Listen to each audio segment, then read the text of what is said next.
Well, the first time from a distance, Mount Kilimanjaro doesn't look real.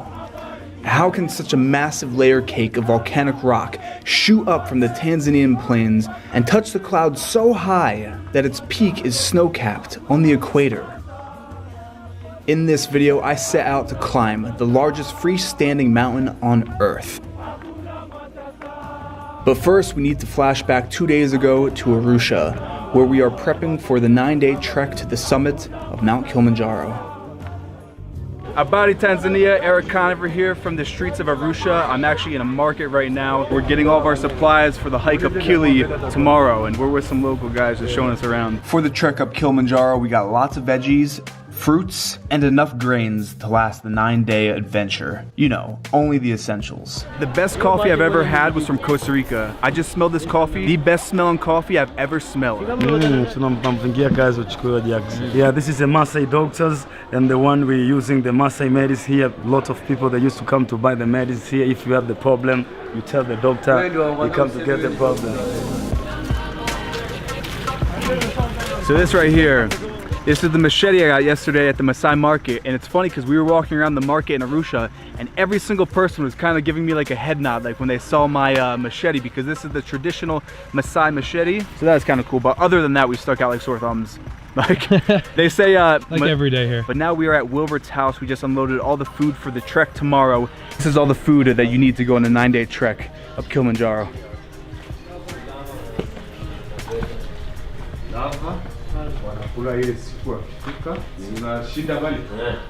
Back at the hotel, we laid out all of our gear on the beds and divided the gear to be put either in our day packs or our duffel bags. Prior to the trip, Kili Warriors sends out a very thorough gear list, so you are 100% prepared for the trek. As you can see in our map, it shows the new map of Mount Kilimanjaro. There are so many routes to the top of Kilimanjaro, but that doesn't necessarily mean they are all equal. The most popular route is the Mashima route, which takes about 6 days, and since it's the most popular, it also has the most foot traffic. So we are taking the Western Breach route, which is 9 days long and has a much higher summit rate than the others. The more time you spend at elevation, the more time your body has to acclimate to the conditions, hence a higher rate of success. Only a few outfitters offer this route due to the expertise required of the head guides and porters, which means on our summit we aren't climbing with any crowds. We're gonna get a full night's sleep, and then tomorrow morning we set off for day 1 of our trek of Mount Kilimanjaro.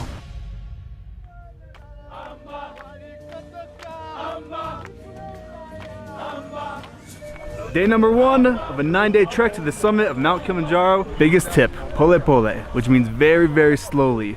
Also, drink 3 to 4 liters of water per day. But this is it, we are starting in the jungle, day number 1. We set off into some of the most lush and dense vegetation I've ever seen. The life in this place, a sea of endless green all around. As soon as you start climbing, you feel the altitude immediately. I mean, even right now I'm talking, not really short of breath, but I'm feeling that we're at almost 8,500 feet. Little weather update, sunny skies, no rain. Normally this is the rainiest part of the climb, but look behind me, beautiful. You don't even feel like you're on the mountain yet, just because it's such a broad mountain.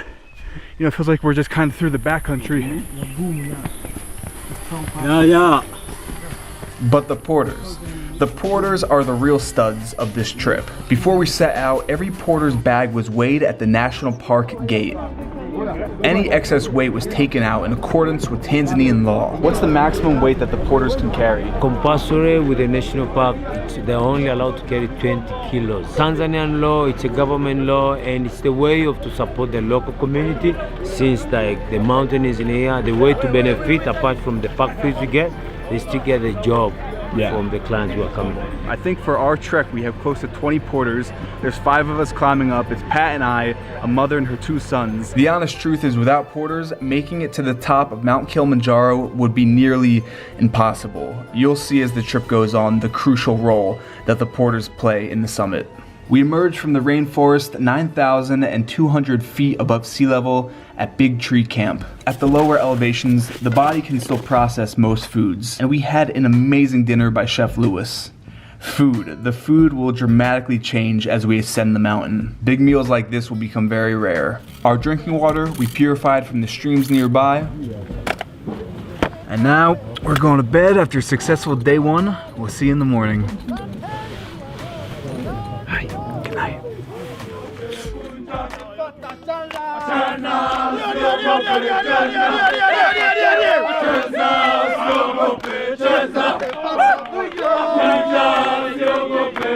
It was a good night, got a good night's sleep. The tent smelled like, it was a lot colder this morning than we thought. It was probably in the, would you say, mid-40s? Yeah, we're going to Shiro 1 camp today. We are ascending from just about 9,200 feet to 11,800, right? We'll be reaching 11,800, but we'll camp at 11,005. They like to say, hike high, camp low. So every morning the guys would sing like that. When your crew is fired up, it's contagious. The rest of us, we just got that energy from them, and it's one of those things where I know a lot of companies that do Kili hikes have the singing, but apparently Wilbert was saying that Kili Warriors, they were the first company to start singing on the mountain, and you can tell when they sing that they mean every single word that they're saying. And with that, we set back off into the rainforest. At some point, you have to say goodbye to that canopy of shade, and you emerge into the heather zone. At right about 10,000 feet, rainforest stops. In the heather zone, the vegetation becomes much, much smaller and less dense. There's no more shade, no more canopy. We lost the canopy from the rainforest. Yeah, and that was critical. And a lot of people, especially on my Instagram, were like, Eric, why do you need that Indiana Jones hat for this? You will fry. Yeah, for the heather zone, sunscreen, wide brim hat, glasses. Sunscreen every hour. Every hour, and water. Today is actually easier than yesterday. Yeah. You know, you get used to the altitude pretty quick. But there's this guy I know, his name is Cedric. He's a punk. He's the biggest punk on Kilimanjaro. Almost the biggest punk as Wilbur. These are the studs right here. The best guide that can get you up Kilimanjaro. We arrived at Shiro 1 camp around dusk. Kilimanjaro finally broke from the clouds and showed us its raw power. Up until this point, we hadn't seen the mountain yet. We were absolutely blown away at the sight, and for the first time, we got to properly see what was ahead of us. Knowing that we were at an elevation of over 11,000 feet, grasping how high and enormous the mountain looked, it was truly hard to comprehend what was ahead of us. This is the point in the trip where it's going to start to get pretty ugly. It's 6:30 in the morning. We are both feeling the altitude. Woke up at 11:30 with the worst stomach ache of my life. Pat over here.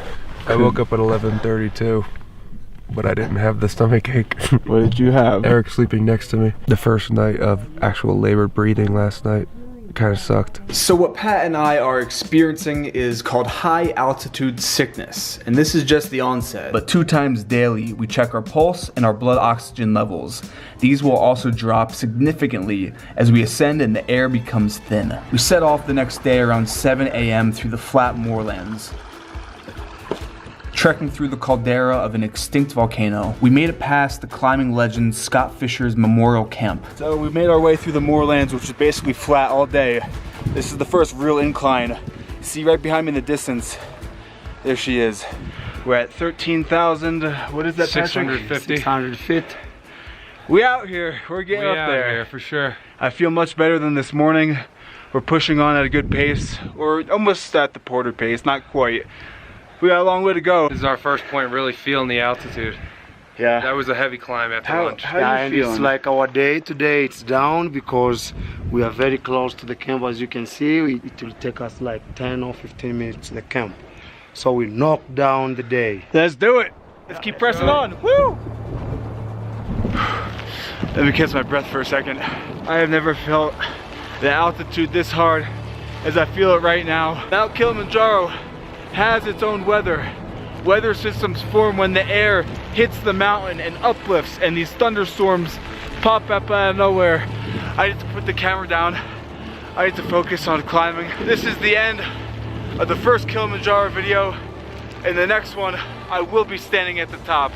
No matter what happens with this storm, I'm getting to the top of that mountain. This is real. Guys, we go down. Yeah, we go down. No option, we go down just because of the weather. All right, let's do it. Do we turn around because of the altitude sickness? Did the storm let up? Do we summit Mount Kilimanjaro? You're gonna have to tune in to the final episode of the Kilimanjaro series to find out. The best is for last. This next video is unlike anything I've ever seen or anyone's ever done on YouTube. So make sure you subscribe, and I'll see you for the final video.